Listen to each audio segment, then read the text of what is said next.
Queen stood at the tall windows of her crystal palace, watching the strange ship land on the silver platform below. The human vessel looked rough and simple compared to the flowing energy ships of her people. Its metal hull was dark, and nothing like the beautiful light constructs the use to travel between worlds. The humans had asked for this meeting 3 months ago. They needed help badly. A terrible sickness was killing people on their colony worlds. Their doctors could not stop it. Only healing technology could save millions of human lives. In return, the humans offered something that needed just as much access to worlds rich with rare metals that powered their advanced machines. But the human leaders had made an unusual request. They wanted to seal this deal with marriage between their peoples. They said it would show both species were serious about working together for a long time. The council had agreed and somehow had been chosen as the bride. She touched her face, feeling how her crystal skin changed from blue to purple with her nervous feelings. At 7 feet tall, she was considered small for a queen. Her people were elegant and peaceful, masters of energy that flowed through all living things. They had not fought a war in over 1,000 years. Their minds were focused on art, science, and the harmony between all things. The palace doors opened with a soft chime. Her advisor, Elder, walked in with careful steps. His ancient skin glowed with soft silver light. "Your Majesty, the human delegation has arrived," said. His voice carried the musical tone all used when speaking formally. "Their leader wishes to meet you before tomorrow's ceremony." Turned from the window. "What is he like?" "Smaller than expected," replied with a slight frown. "Perhaps 6 feet in height. He appears young by their standards, maybe 30 of their years.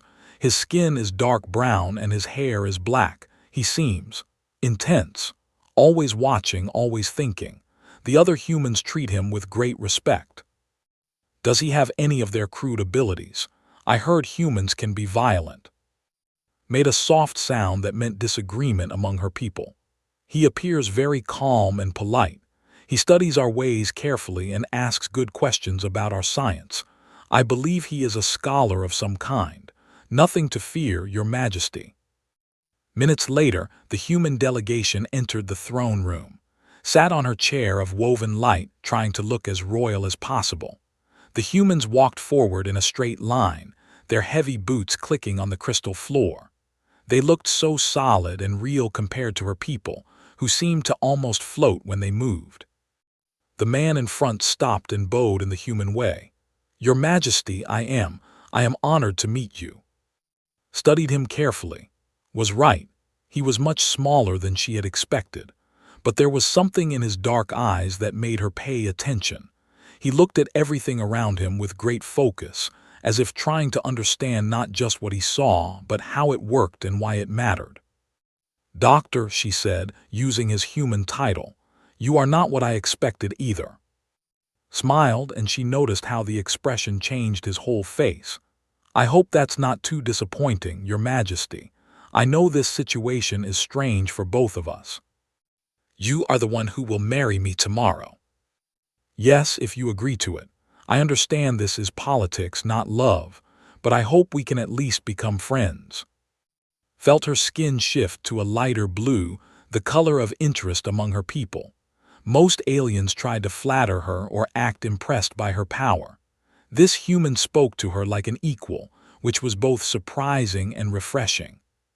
"Tell me about yourself." "I study life forms on different worlds," said. "I try to understand how different species think and live. I've spent years learning about your people and your culture. I have great respect for what they have built here." "And what have we built, in your opinion?" Looked around the throne room, taking in the walls of living crystal that pulsed with soft light, the flowing patterns of energy that served as decoration, the way everything seemed to exist in perfect balance. "A civilization that values peace above all else," he said finally. "You've learned to work with the natural forces of the universe instead of fighting against them. Your people seem genuinely happy and healthy. You've solved problems my species still struggles with, such as war, hunger, disease. The desire to hurt others for personal gain. Paused. These are things humans know too well. Leaned forward in her chair. Are humans truly as violent as the stories say? Something flickered across face too quickly for her to read. Humans have a complicated history with violence, but we're trying to be better than we were. The formal meeting continued for another hour. They discussed the trade agreement, the medical aid for human colonies, and the mining rights the would receive. Asked intelligent questions and made reasonable suggestions. He seemed to understand both what his people needed and what her people could offer. When the delegation left to rest before tomorrow's ceremony, found herself thinking about. He was not what she had expected from a human. The story spoke of brutal warriors who solved every problem with weapons and force. Seemed more like a scholar, quiet, thoughtful, and peaceful. But something about him puzzled her. Sometimes when he thought no one was looking, his eyes would scan the room like a guard checking for threats. His hands, she noticed, had small scars that looked like they came from tools or fights. And when one of her younger advisors had accidentally dropped a crystal cup, had moved to catch it with speed that seemed too fast for someone who spent his time reading books. The next morning, the wedding ceremony took place in the Garden of Eternal Light. Hundreds of watched as their queen joined hands with the human ambassador. The ritual combined traditions from both worlds. Energy flowed between them in patterns of blue and gold light, while spoke human vows of love and protection. As they completed the ceremony, looked into her new husband's eyes and wondered what secrets lay behind his calm smile. She had married a scientist and diplomat to save both their peoples. But somehow, she suspected there was much more to than anyone realized. The first day of her marriage to a human had begun. Soon, she would discover just how little she truly understood about the species called humanity. 6 months after the wedding, Queen had settled into a routine she found surprisingly pleasant. Each morning, she would wake to find already gone from their shared chambers. He always rose before dawn to exercise in the palace training rooms. She could hear the soft sounds of movement through the walls, careful, controlled actions that lasted exactly 1 hour every day. When she asked him about it once, had simply smiled and said, "Old habits, I like to stay in shape." She found his dedication admirable, if a bit strange. They maintained their health through energy manipulation and meditation. Physical exercise seemed so primitive to her people. Had built a research station in the east wing of the palace. Human scientists worked alongside healers, studying the energy-based medicine that could save the dying colonies. The work was going well. Already, 3 human worlds had received the new treatments, and the deadly plague was beginning to retreat. Enjoyed their evening meals together. Was an excellent listener and asked thoughtful questions about history and culture. He seemed genuinely interested in learning about her people's connection to the life force that flowed through all things. Sometimes he would share stories about Earth and human colonies, painting pictures of worlds covered in water and green plants, very different from the crystal spires of. "Your people seem so focused on growing things," said one evening as they shared dinner on the garden terrace. "Plants, cities, families, always building something new." Cut a piece of the strange earth fruit he had requested from a human supply ship. "I suppose we are. Humans have always had to work hard just to survive. Building and growing became natural to us. The see survival differently. We believe in harmony with existing forces, not changing them." "Both approaches have value," replied carefully. "Your people have achieved peace and prosperity. Mine are still learning those lessons." But not all of their conversations were so easy. The court treated with polite kindness but could see the pity in their glowing eyes. To them, he was an interesting creature, nothing more. During formal dinners, the nobles would comment on his limitations with the casual cruelty of people who did not mean to be cruel. Lord, the court's military advisor, was the worst. "How fascinating that humans must use tools for everything," said one night, watching use a knife to cut his food. We simply alter the molecular structure with focused energy. Much more elegant, don't you think? His hands never paused in their work. Different solutions for different people. Human tools have served us well. Lady, the court artist, joined in with her musical laugh. And such short, barely a century at most. How do you accomplish anything meaningful in so little time? We work quickly, answered with the same calm politeness he always showed. Watched her husband's face carefully during these conversations. His expression never changed, but she had learned to read the small signs. The way his shoulders became slightly more tense, how his breathing became more controlled, the almost invisible tightness around his eyes. Perhaps, she said firmly, we should discuss something else. After the guests left that night, she found in their private chambers, looking out at the 3 moons of. I apologize for their behavior, she said softly. They do not mean to insult you. I know, replied. They see the universe through their own experience. To people who can manipulate energy with their minds, someone who needs tools must seem limited. Does it bother you? Was quiet for a long moment. I've been different all my life. Too serious as a child, too focused as a student, too careful as an adult. I learned long ago that other people's opinions of me matter less than what I can actually do. Moved closer to him. In the months of their marriage, she had grown genuinely fond of. He was kind, intelligent, and treated her as an equal rather than a prize to be won. But she often felt like she was only seeing part of who he really was. What did you do before you became a diplomat? She asked. I studied life forms on frontier worlds. Dangerous work sometimes. You have to be prepared for anything when you're far from help. Is that why you exercise every morning? Partly. Turned to look at her, and again she saw that strange intensity in his eyes. The universe can be unpredictable. I like to be ready for whatever happens. The next morning, decided to watch during his exercise routine. She used her palace privileges to access the observation chamber above the training room. What she saw confused her. Moved through a series of actions that looked like dancing, but somehow felt like violence. His hands cut through the air in precise patterns. His feet shifted position in ways that suggested he was fighting invisible enemies. Every movement was controlled and purposeful. But strangest of all was his face. The gentle expression she had grown used to was gone, replaced by cold concentration. This was not someone playing at exercise. This was someone who had learned these movements for deadly serious reasons. A chime echoed through the palace, interrupting her thoughts. Elder appeared at her side, his skin flickering with urgent yellow patterns. Your Majesty, we have received disturbing reports from the outer rim worlds. Tore her attention away from, what kind of reports?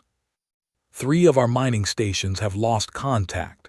When we sent investigation teams, they found destruction, ships torn apart, buildings collapsed, and no survivors.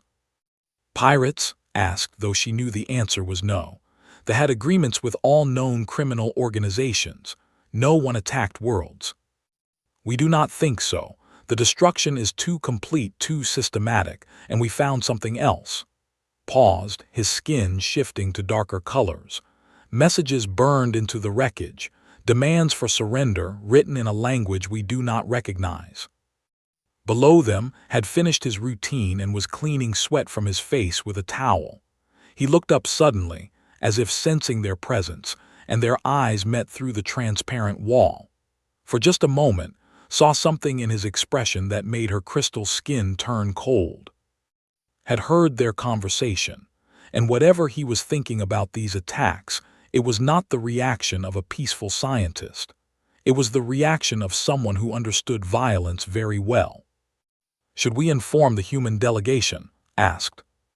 Watched leave the training room, his movements casual but somehow alert. Not yet. Let us learn more about these attacks first. But as she spoke, she wondered if her husband already knew more about what was coming than he was telling her. There were depths to that she had not even begun to explore. The question was, when the time came to face whatever was destroying worlds, which version of her husband would emerge? The gentle scientist she had married, or the dangerous stranger she had glimpsed in his morning exercises? The first clear images of the attackers came 3 weeks later. An exploration ship had escaped from the destruction of Mining Station 7, its captain badly wounded but alive. The recording crystal he brought back changed everything thought she knew about the universe. The creatures on the screen were nightmares made real. 8 feet tall, covered in natural armor that looked like black stone, with 4 arms ending in claws that could tear through metal. Their faces were angular and cruel, with small red eyes that showed no mercy or kindness. They moved like hunters, efficient and deadly. The swarm, Elder read from the intelligence report. A warrior species from the Galactic Rim. They believe that strength alone determines who deserves to live. General, the leader of defense forces, studied the recordings with growing concern. His blue skin was flickering between colors as he tried to process what he was seeing. "They destroyed our shields in minutes," he said. "Our energy barriers mean nothing to them. They just kept attacking until our defenses failed." Watched the recording again. They fought with crude weapons and overwhelming numbers. They showed no interest in preserving technology or capturing prisoners. They simply destroyed everything and moved on. "Perhaps we can negotiate," suggested Lady. "Every intelligent species can be reasoned with." "We tried," said quietly. "We sent ambassador with a full diplomatic team to their fleet. They broadcast what happened to him." The recording that followed was too horrible to watch completely. They had tortured the ambassador for hours while demanding the complete surrender of all worlds. When he refused, they killed him and his entire team slowly, making sure every moment was recorded. The message that followed was simple and terrifying.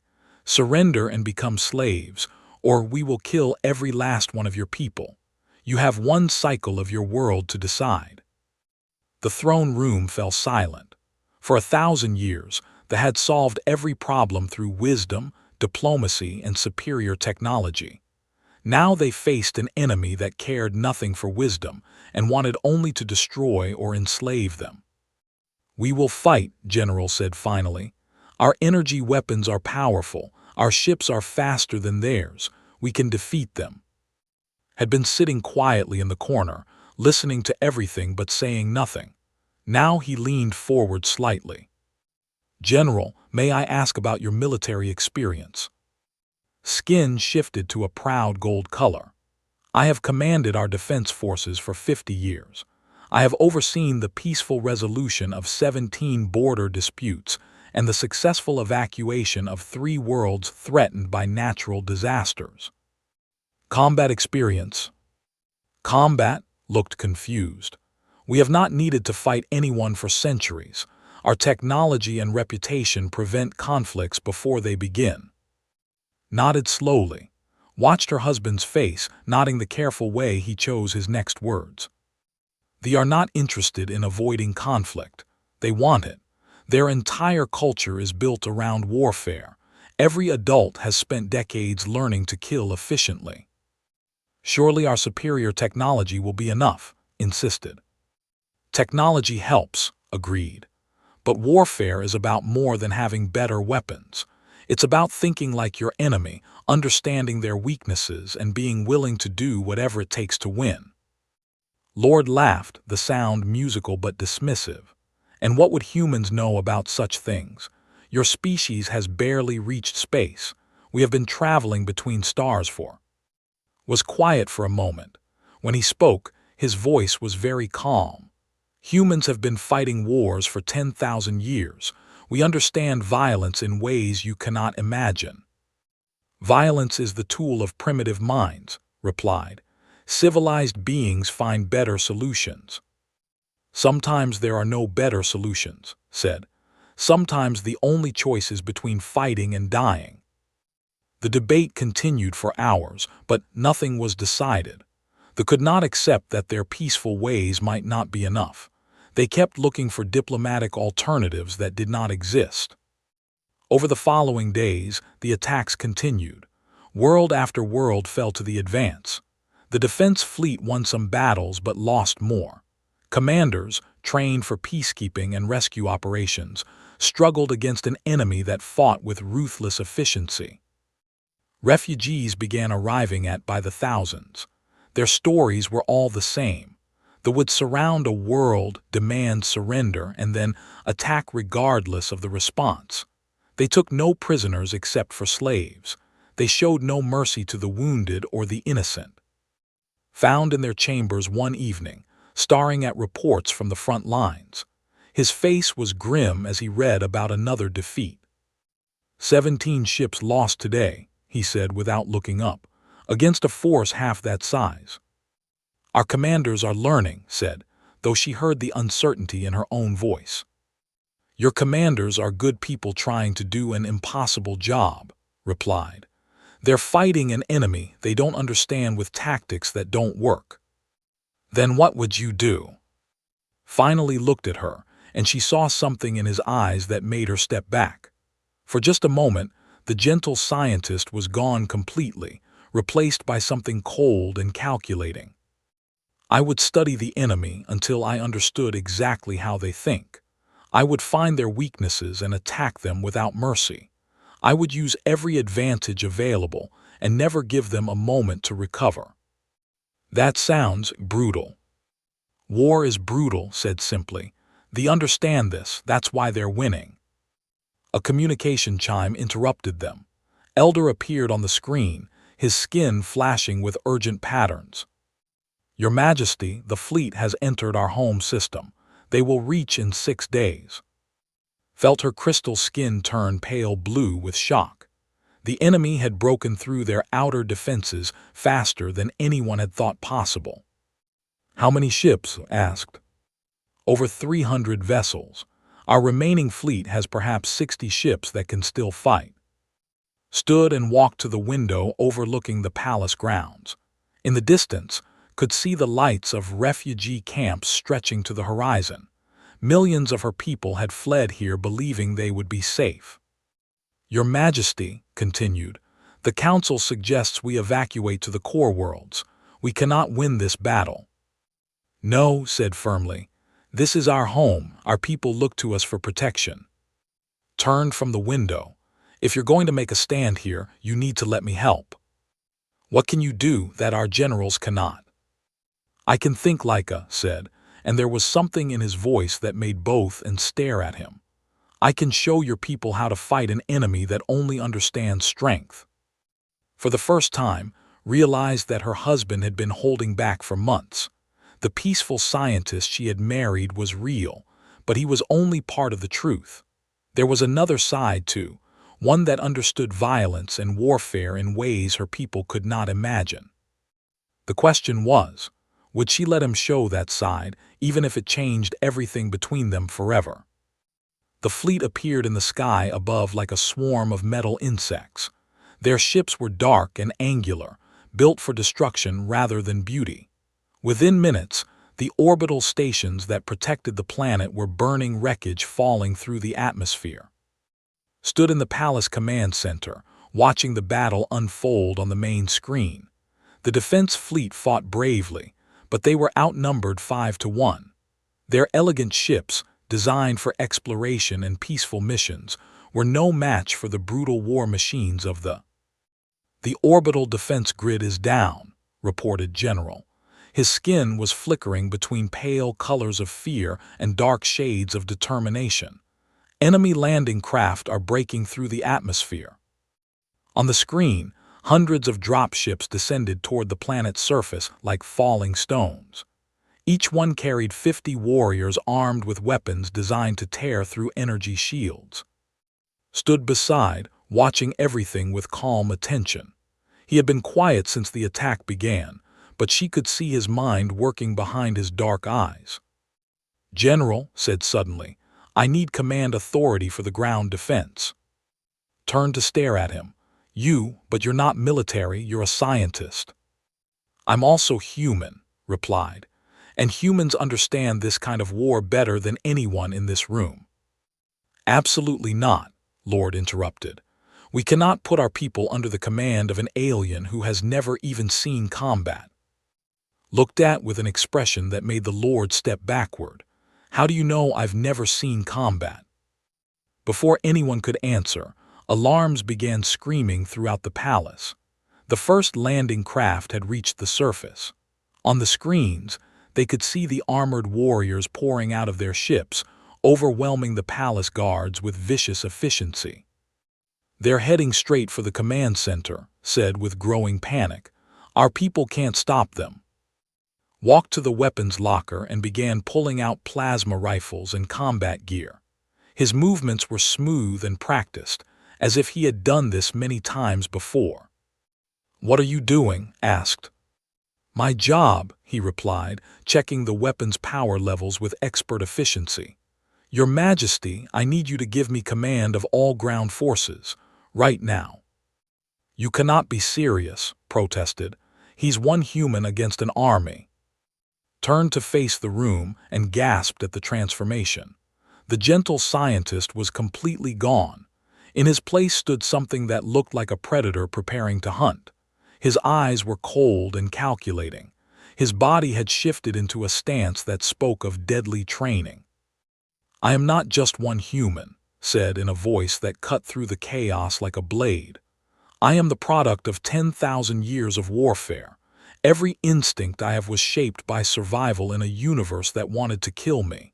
And right now, that's exactly what you need." A massive explosion shook the palace. They had reached the outer walls. "Give me command," said Tu, "or watch your people die." Looked into her husband's eyes and realized she had never truly known him at all. But in that moment, she saw something that convinced her to trust him completely. "General, Doctor is now in command of all ground forces. Follow his orders as you would mine." Immediately began issuing commands with the authority of someone born to lead in battle. "I need every available fighter in the East Corridor. Set up overlapping fire zones at these positions." He pointed to locations on the tactical display. "Move the civilians to the lower levels. Seal all passages except these 3. And I need someone to shut down the gravity generators in sections 7 through 12. "Shut down the gravity?" asked in confusion. "But that will make it impossible for our people to fight effectively." "Your people, yes," said with a cold smile. "But the evolved on a heavy gravity world. They'll be helpless floating around in zero gravity." As the commands were carried out, grabbed extra weapons and headed for the door. "Where are you going?" demanded. "To show these warriors what a real predator looks like." The battle that followed was unlike anything they had ever witnessed. Through the security cameras, they watched move through the palace corridors like death itself. He used the building's architecture against the invaders, turning every corner into an ambush point and every room into a trap. When 3 warriors cornered him in the garden chamber, didn't retreat. Instead, he activated the irrigation system, flooding the floor with water, then fired his plasma rifle into the puddles. The electrical discharge dropped all 3 enemies instantly. In the zero-gravity sections, the massive found themselves helpless as pushed off walls and surfaces, using their own momentum against them. His movements were precise and economical, wasting no energy on unnecessary actions. But it was in the throne room that truly understood what her husband was. A dozen warriors had broken through, led by a massive commander covered in battle scars. The creature roared its victory as it destroyed her beautiful crystal throne. Entered the room alone, carrying only a knife and a damaged plasma rifle. The commander laughed at the sight of the small human. "You face the destroyer," the creature snarled in broken galactic common. "Your people die, your world burns. You surrender now or I tear you apart slowly." Walked calmly toward the towering warrior. "My name is I'm from Earth, and you just threatened my wife." What happened next made Crystal's skin cycle through every color of shock and amazement. Moved like lightning, using the size and strength against it. He was too fast to be caught, too smart to be cornered, and absolutely ruthless in his attacks. When the commander tried to grab him, slipped aside and struck at pressure points that sent the creature crashing to its knees. When it tried to use its claws, caught its arm and used leverage to throw the massive warrior across the room. The fight ended with on the ground, defeated not by superior strength but by superior skill and intelligence. Stood over the fallen commander, breathing hard but victorious. "You wanted to see strength," said to the defeated. "This is what human strength looks like." Throughout the palace, the remaining warriors found themselves outmaneuvered and outfought by defenders who suddenly knew exactly how to hurt them. Tactics spread from unit to unit, turning the tide of battle. By dawn, the palace was secure. The landing force was either dead or retreating to their ships. More importantly, strategies were being transmitted to forces throughout the system, giving them the tools they needed to fight back effectively. Found in the medical bay, getting treatment for cuts and burns from the battle. He looked exhausted but alert, still ready to fight if needed. "You lied to me," she said softly. Looked up at her. "I never lied, I just didn't tell you everything." "You're not just a scientist." "I am a scientist, I'm also other things." He paused. "Every human is trained for war, it's how we survived long enough to reach the stars. I hoped I would never need those skills again." "But you did need them, and you saved us all." Reach for her hand. "I saved the people I love, that's what humans do." Looking at her husband, really seeing him for the first time, realized that everything she thought she knew about humans had been wrong. They weren't primitive or limited. They were something far more dangerous and far more valuable. They were survivors, and sometimes survival meant being the most dangerous thing in the room. 3 days after the battle, found standing alone on the palace balcony, looking out at the city below. The crystal spires still glowed with their soft light, but now they were marked by scorch marks and blast damage. The attack had been stopped, but the scars would remain for years to come. The victory had been complete.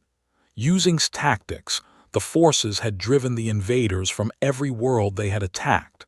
The fleet had retreated to the edge of the galaxy, leaving behind a message that they would not return. They had found an enemy stronger than themselves and wanted no more of such fighting.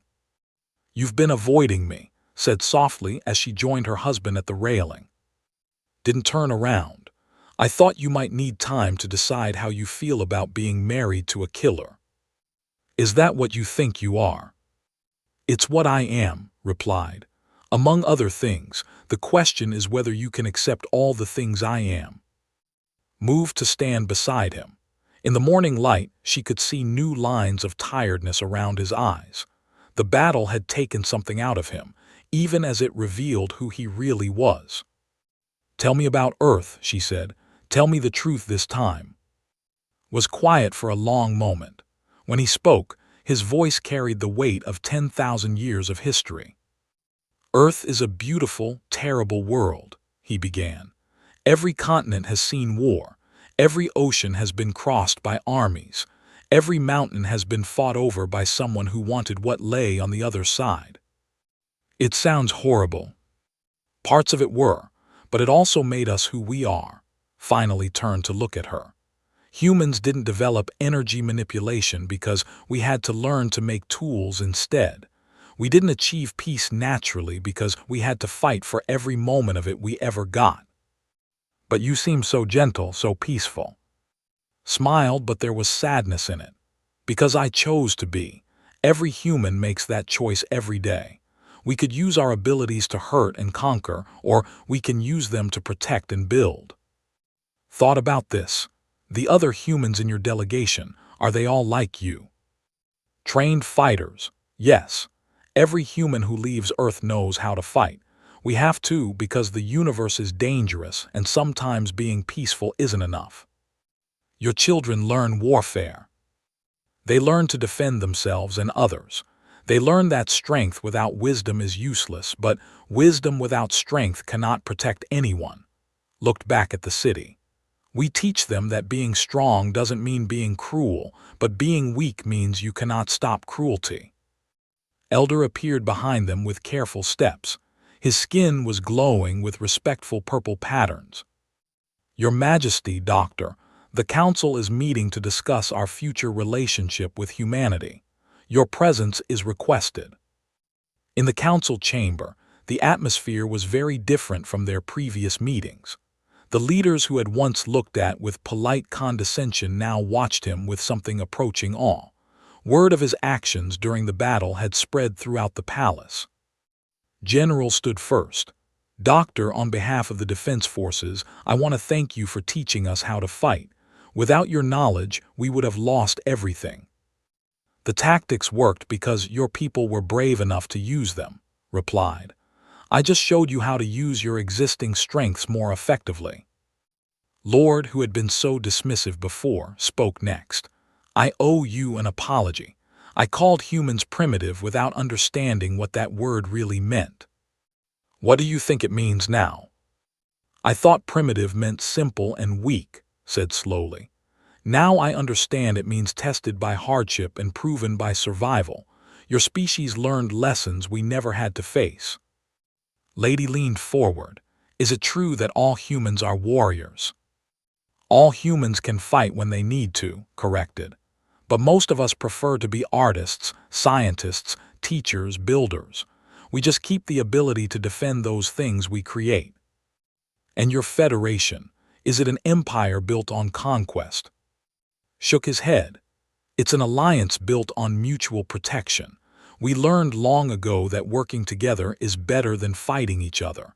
But we also learned that sometimes you have to fight to protect the people you care about. Elder spoke up. The Council has a proposal. We would like to establish a formal military alliance with humanity, not just trade agreements but a partnership for mutual defense. And we would like human advisors to help train our forces, added. Not to make us more aggressive, but to make us more capable of defending ourselves when aggression is forced upon us. Watched consider this carefully. What would humanity ask for in return? Nothing more than we already agreed to, replied. Medical technology for your colonies, mining rights in our space, and the friendship of our people. And what about our marriage? Asked suddenly. Was that just politics or something more? Turned to her and she saw something in his eyes that made her heart race. It started as politics, but somewhere along the way it became something else entirely. What? Love, said simply. The kind that makes you willing to fight an entire army to protect someone. That evening, they walked together through the palace gardens. The crystal flowers glowed softly in the twilight, and the sound of water flowing through energy channels created a peaceful melody. I have a confession, said as they stopped beside a fountain of liquid light. I watched you during your morning exercises months ago. I saw you fighting invisible enemies and wondered what kind of enemies you were preparing for. All of them, replied. Every human learns to fight every kind of enemy because we never know which one we'll face next. That seems exhausting. It can be, but it also means we're never helpless. Took her hand, noting how her crystal skin shifted to warm gold colors at his touch. Your people achieved something amazing. You built a civilization based on peace and harmony, but peace only lasts when someone is strong enough to defend it. Is that why you married me, to defend my people? Stopped walking and turned to face her completely. I married you because a treaty required it. I fell in love with you because you're brilliant, kind, and stronger than you realize. I fought for you because that's what humans do for the people they love. And what do we do now? We build something better than either of our peoples could create alone, said. Humans understand struggle and survival, understand peace and harmony. Together, we might be able to create a civilization that has both strength and wisdom. Looked up at the stars beginning to appear in the darkening sky. Somewhere out there, other threats might be waiting, other enemies who would test everything they had built. But now she understood that humanity had survived 10,000 years of such threats. They had learned not just how to fight, but how to protect the things worth fighting for. "Will you teach me?" she asked. "Teach you what?" "To fight. Not because I want to hurt anyone, but because I want to be able to protect our people when you're not here to do it." Smiled, and she saw both the gentle scientist and the deadly warrior in that expression. Every lesson starts with the same truth. Real strength isn't about hurting others. It's about being strong enough to stop others from hurting the innocent. As they walked back toward the palace, realized that she had married a hero without knowing it. But more than that, she had learned that every human carried within them the potential for both great gentleness and great strength. The universe was dangerous, and there would always be those who sought to hurt the peaceful and innocent. But humanity had learned how to stand against such threats, not because they enjoyed violence, but because they understood that sometimes violence was the only way to preserve peace. Now together, they would teach the galaxy that wisdom and strength could work hand in hand, creating something greater than either could achieve alone. The age of human cooperation would be remembered not for the wars they won, but for the peace they protected. And it had all started with an alien queen discovering she had married a hero.